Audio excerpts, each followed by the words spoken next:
नमस्कार, किस्सा यूपी का देख रहे हैं आप। मैं हूं आपके साथ सोनाली। देश की सियासत में कुछ दिनों पहले हिंदू राष्ट्र का मुद्दा छाया हुआ था। बागेश्वर धाम के पंडित धीरेन्द्र शास्त्री ने भारत को हिंदू राष्ट्र बनाने की मुहिम को और धार दी। इस सिलसिले में पिछले दिनों उन्होंने प्रयागराज में साधु संतों से मुलाकात भी की। उत्तर प्रदेश के मुख्यमंत्री योगी आदित्यनाथ ने भी हिंदू राष्ट्र को लेकर एक ट्वीट किया था। ट्वीट में उन्होंने लिखा, भारत हिंदू राष्ट्र था, हिंदू राष्ट्र है और आगे भी वही रहेगा। हिंदू राष्ट्र सुनते ही कुछ नेताओं और कट्टरपंथियों को मिर्ची भी लगी, लेकिन इस मुद्दे से भटकाने के लिए माफियाओं ने एक साजिश रची, यूपी में दहशत फैलाने की और योगी सरकार को बदनाम करने की, जिसके बाद उमेश पाल हत्याकांड को अंजाम दिया गया। यह सिर्फ सरकार को बदनाम करने और हिंदू राष्ट्र से भटकाने के लिए किया गया। तो आखिर क्या थी वो साजिश? आज किस्सा यूपी का में इसी पर बातचीत करेंगे। बातचीत के लिए हमारे साथ स्टूडियो में मौजूद हैं कैपिटल टीवी के एग्जीक्यूटिव एडिटर राजीव जी। राजीव जी, बहुत बहुत स्वागत है आपका। धन्यवाद। राजीव जी, क्या थी वो साजिश? देखिए, पिछले 6 महीने से क्या चल रहा था। धीरे धीरे सनातन संस्कृति को बढ़ावा देने के लिए कुछ लोग सामने आए। उसमें धीरेन्द्र शास्त्री भी थे, जिन्होंने बार बार ये अपील की कि हिंदुस्तान को हिंदू राष्ट्र घोषित किया जाना चाहिए। उनके फॉलोअर्स भी बढ़े, लोग भी बढ़े, लेकिन धीरे धीरे जैसे ही ये मामला उठा, सबसे पहली कॉन्स्पिरेसी धीरेन्द्र शास्त्री के खिलाफ की जाने लगी। उनके बारे में कहा जाने लगा कि वो चमत्कार करते हैं, जो अंधविश्वास है, और अंधविश्वास निर्मूलन कानून के तहत इनको सजा मिलनी चाहिए। महाराष्ट्र में ये जब गए तो वहां पर इनके खिलाफ मुकदमा भी दायर किया गया। पूरी मीडिया में वो जो लोग वामपंथी और वो जो कि एंटी हिंदू मानसिकता के हैं, इन लोगों ने उनके खिलाफ ऐसा माहौल बनाने की कोशिश की कि धीरेन्द्र शास्त्री का मतलब एक फ्रॉड आदमी। और फिर इसके बाद बात चली कि जितने वैसे हिंदू लोग जो संत महात्मा कहे जाते हैं तथाकथित, लेकिन कहीं न कहीं उनके ऊपर कुछ आरोप लगे हैं, उनका उदाहरण इनके साथ जोड़ा जाने लगा। भले ही बात बड़ी हुई और धीरेन्द्र शास्त्री हमेशा कहते रहे कि क्या आप लोग किसी मौलवी पर ऐसे सवाल उठाएंगे। ये चर्चाएं हिंदुस्तान में चली। अब हिंदू भी जाग रहा है, वो भी ये सवाल उठा सकता है कि क्या आप किसी पादरी से, किसी मिशनरी से ये सवाल करेंगे जो घूम घूम कर अंधविश्वास फैलाता है और स्टेज पर चढ़ के ऐसे चमत्कारिक दावे करता है जिसके कारण कन्वर्जन रैकेट चल रहा है। आप उससे सवाल नहीं करेंगे, उन लोगों के बारे में कोई बात नहीं होती है। जबकि धीरेन्द्र शास्त्री भी आज से नहीं, सालों से जब ये काम कर रहे थे तो उनसे सवाल नहीं पूछा जा रहा था। जैसे ही उन्होंने हिंदू राष्ट्र की बात की, उनको बदनाम करने की कोशिश की गई। दूसरे तरफ अगर पॉलिटिकल वर्ग में देखेंगे, जो पॉलिटिशियन की बात होती है, उसमें सबसे पावरफुल पॉलिटिशियन अगर कोई है जिसने हिंदू राष्ट्र की संकल्पना का समर्थन किया है, वो है उत्तर प्रदेश के सीएम योगी आदित्यनाथ। जैसे कि ट्वीट का हवाला दिया गया है कि उन्होंने कहा था कि भारत हिंदू राष्ट्र था, है और रहेगा। ये सनातन संस्कृति की बात थी जिस पर पूरी तरीके से योगी आदित्यनाथ विश्वास करते हैं।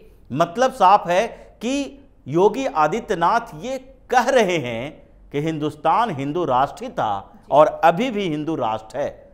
जरूरत किस बात की है कि संविधान से एक शब्द निकाल के बाहर फेंकना है, और वो शब्द है सेकुलर, जिसे कि इंदिरा गांधी के समय में संविधान का संशोधन करके इंपोज किया गया था। उससे पहले सेकुलर वर्ड नहीं था। जब संविधान सभा की बैठकें हुई थी, उस समय भी काफी चर्चा की गई कि क्या भारत को पंथ निरपेक्ष राष्ट्र घोषित किया जाना चाहिए। लोगों को उस पर भरोसा नहीं था कि पंथ निरपेक्ष जैसा शब्द संविधान के अंदर होना चाहिए। हालांकि जो भी अलग अलग मौलिक अधिकारों के अंतर्गत जो आर्टिकल्स हैं, उसमें किसी भी धर्म, जाति, नस्ल के आधार पर विभेद करने से रोका गया है। मतलब हम विभेद नहीं कर रहे हैं, लेकिन किसी का सपोर्ट करने के लिए रोका नहीं गया है।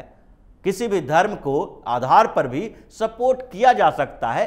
अफर्मेटिव एक्शन कहते हैं इसको, सकारात्मक कार्रवाई, जो आरक्षण के लिए भी माना जाता है। किसी वर्ग समुदाय को सपोर्ट करने के लिए, उसे मुख्य धारा में शामिल करने के लिए। जहां तक बात पंथ निरपेक्षता की है, जिसे इन लोगों ने सेकुलर शब्द का गलत हिंदी ट्रांसलेशन करके धर्म निरपेक्ष बना दिया। आज मीडिया में चर्चा होती है तो पंथ निरपेक्ष नहीं कहा जाता, धर्म निरपेक्ष भारत कहा जाता है। जबकि संविधान में जो सेकुलर वर्ड लिखा हुआ है प्रियम्बल के अंदर, उसी संविधान का हिंदी अनुवाद जो है, उसी में अगर देखा जाएगा तो वहां पर पंथ निरपेक्ष शब्द का यूज किया गया है, वहां पर धर्म निरपेक्ष शब्द का उपयोग नहीं किया गया है, ट्रांसलेटेड वर्जन में भी, हिंदी वाले में भी। तो फिर इन लोगों ने पहला प्रोपेगेंडा किया, कॉन्स्पिरेसी की कि पंथ निरपेक्ष को धर्म निरपेक्ष बना दो, जबकि पूरे हिंदुस्तान में अगर देखा जाए तो न्यायपालिका से लेकर कार्यपालिका तक, हर जगह पर, विधायिका से लेकर जुडिशियरी सिस्टम तक, हर जगह पर आपको हिंदू धर्म के ही नामो निशान मिलेंगे जी। जो सत्यमेव जयते लिखा होता है अदालतों में, क्या सत्यमेव जयते कहीं कुरान से लाया गया, बाइबल से लाया गया? ये तो सनातन संस्कृति का ही हिस्सा है। तो आप हर जगह पर सनातन संस्कृति का पालन करेंगे, लेकिन कहेंगे कि सनातन से हमें कोई लेना देना नहीं है, सरकार शासन जो है सनातन धर्म की नहीं है, हिंदू धर्म की नहीं है, बल्कि ये राष्ट्र हिंदू नहीं है, धर्म निरपेक्ष, पंथ निरपेक्ष है जी। मतलब किसी धर्म का यहां पर वर्चस्व नहीं हो सकता। वर्चस्व का मतलब मानसिकता से है, साइकोलॉजी से है। इसका मतलब ये नहीं है कि हिंदू राष्ट्र घोषित कर दें तो दूसरे धर्म के लोगों को प्रताड़ित किया जाना चाहिए, क्योंकि हिंदू राष्ट्र घोषित करने में भी सनातन संस्कृति सबसे अहम भूमिका में होती है। और हमारी संस्कृति जो है वो हमेशा से दूसरे को पनाह देने वाली रही है, हालांकि इसका खामियाजा हम लोगों को भुगतना पड़ा। यवन आक्रमण के समय यवनों को पनाह दिया, शक कुषाण जितने आए, यहां तक कि मुसलमान जो आया हिंदुस्तान में उसको भी यहां पहले पनाह दिया गया, बाद में ये दूसरे क्षेत्र से आक्रांता के तौर पर आए।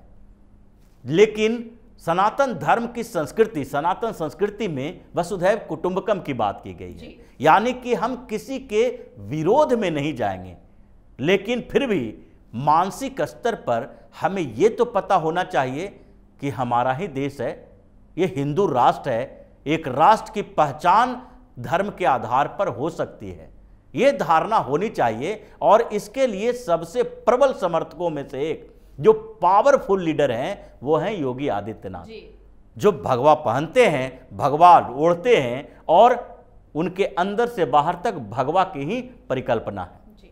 वो हर समय सनातन संस्कृति के आदर्शों के अनुसार जीते हैं। अब ये जब योगी आदित्यनाथ ने समर्थन कर दिया तो उत्तर प्रदेश के ये मौलाना गैंग में खलबली मच गई। हिंदू राष्ट्र की बात हुई तो क्या हुआ, जमायत उलेमाए हिंद ने दिल्ली में बैठक बुला ली और वहां पर इन लोगों ने दुष्प्रचार करना शुरू कर दिया कि ये तो इस्लाम की धरती है। कई ऐसे कॉन्स्पिरेसी की गई इन लोगों के माध्यम से जिसमें ये कोशिश की जाए कि हिंदू राष्ट्र के मुद्दे को भटका दिया जाए, मीडिया में इसकी चर्चा न हो, सोशल मीडिया पर लोग इसको भूल जाएं और फिर से जैसे पिछले 70 सालों से इस भावना को दबा के रखा गया है, अगले फिर कुछ 100 सालों तक इस भावना को दबा दिया जाए। लेकिन इनकी कॉन्स्पिरेसी कामयाब नहीं हुई। मीडिया में कहीं न कहीं से इसकी चर्चा हुई, लोगों के बीच चर्चा हुई, सोशल मीडिया में एक आधार बनता रहा और तब एक बड़ी कॉन्स्पिरेसी योगी आदित्यनाथ के खिलाफ हुई।